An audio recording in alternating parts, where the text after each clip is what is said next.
नमस्कार दोस्तों, मैं डॉक्टर विपिन। आज हम बात करने वाले हैं फूड ड्रॉप की, जो आजकल समस्या बहुत ज़्यादा हो रही है।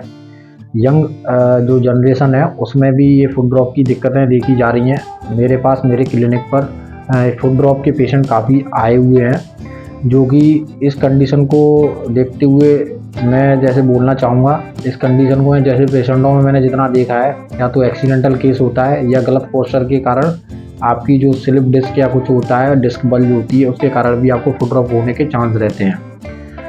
जैसे कि आप गलत पोस्चर में जैसे बैठते हैं चेयर पर, या फिर आप सोफे पर गलत तरीके से आप मोबाइल देखते हैं, गलत तरीके से आप जैसे बैठकर आप टीवी देखते हैं, तो इन चीज़ों के कारण भी आपको फुट ड्रॉप हो सकता है। घबराने की ज़रूरत नहीं है, फुट ड्रॉप आपका सही हो सकता है। बस इसका ट्रीटमेंट आप जल्द से जल्द शुरू कर सकते हैं। जैसे कि आपका फुट ड्रॉप ट्रीटमेंट दवाइयों से नहीं होता है। अगर जैसे कि स्लिप डिस्क आपकी अगर ज़्यादा बल्ज है या दिक्कत आपको ज़्यादा है, तो वो आपकी सही हो सकती है। वो कंडीशन आपकी डिपेंड करती है आपकी कंडीशन के ऊपर। जैसे कि फिजियोथेरेपिस्ट आपको बताएगा कि आपकी कंडीशन कितनी ख़राब है, तो उसमें आपको ऑपरेट कराना है या आपका बिना ऑपरेट के ही सही हो सकता है फुट। चलिए आज हम बात करते हैं फुट ड्रॉप को किस तरीके से आप सही रख सकते हैं। जैसे कि आप घर पर अगर जैसे फुट ड्रॉप को सही रखना चाहते हैं, तो आप ध्यान रखें कि जैसे कि आपका गलत पोस्चर नहीं होना चाहिए। साथ ही साथ आपको खाने पीने में कोई भी गलत फूड, सॉल्टी फूड, ये सारी चीज़ें नहीं लेनी है, जिससे कि आपका यूरिक एसिड ESR ना बढ़े। अगर आपका ESR और यूरिक एसिड बार बार बढ़ता है, तो उससे भी आपको फुट ड्रॉप होने के चांस रह सकते हैं, क्योंकि इससे आपकी स्पाइन कमज़ोर होगी। और कोई भी अगर आप वेट उठाते हैं या कोई जैसे कि गलत पोस्चर में लेटते हैं, तो आपको स्लिप डिस्क होने के सबसे ज़्यादा चांस होते हैं। तो आप इसको सही रखने के लिए खाने पीने पर ध्यान दें। खाने पीने में आप जैसे कि प्रोटीन और विटामिन वगैरह वाली चीज़ें खा सकते हैं।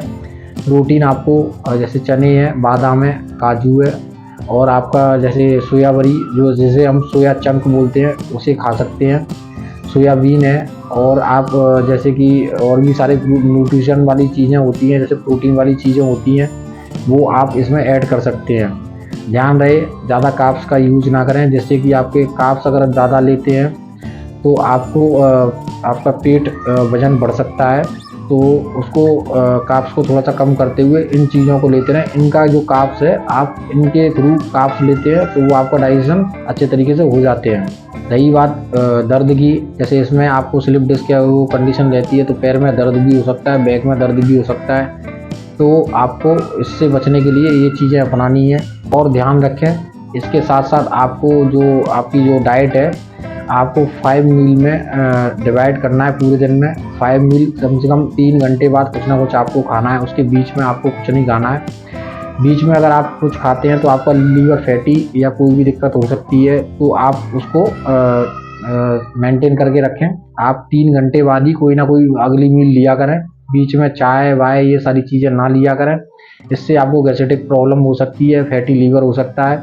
अगले वीडियो में हम डाइट के बारे में ही बात करेंगे। जैसे कि अभी मैंने फुट ड्रॉप के बारे में बताया है। फुट ड्रॉप, जैसे कि फुट ड्रॉप आपको किस कारण होता है, अब फुट ड्रॉप को रोकने के लिए ये सारी चीज़ें अपनाएं, तो आपका फुट ड्रॉप रुक सकता है। जैसे कि एक्सरसाइज का वीडियो मैंने डाल रखा है, मैं आपको डिस्क्रिप्शन में उसका लिंक डाल दूंगा, तो आप लिंक में जाकर उस वीडियो को देख सकते हैं। ये एक्सरसाइज सबसे बेस्ट है। इस वीडियो में जो मैं लिंक डाल रहा हूँ, इसमें एक्सरसाइज आप करें, फुट ड्रॉप को सही कर सकते हैं। फुट ड्रॉप का जैसे स्ट्रेचिंग वगैरह और फुट ड्रॉप की फुल एक्सरसाइज का वीडियो मैं नेक्स्ट टाइम डाल दूंगा, तो आप इन चीज़ों को ध्यान रखें। और वीडियो को लाइक करना, कमेंट करना ना भूलें, जिससे कि मैं आगे भी इस तरीके की वीडियो डालता रहूं। अगर आपको कोई दिक्कत रहती है या कोई प्रॉब्लम है, तो उसको आप कमेंट में बता सकते हैं, कमेंट में पूछ सकते हैं, मैं उसका भी वीडियो आपको बना के डाल दूंगा।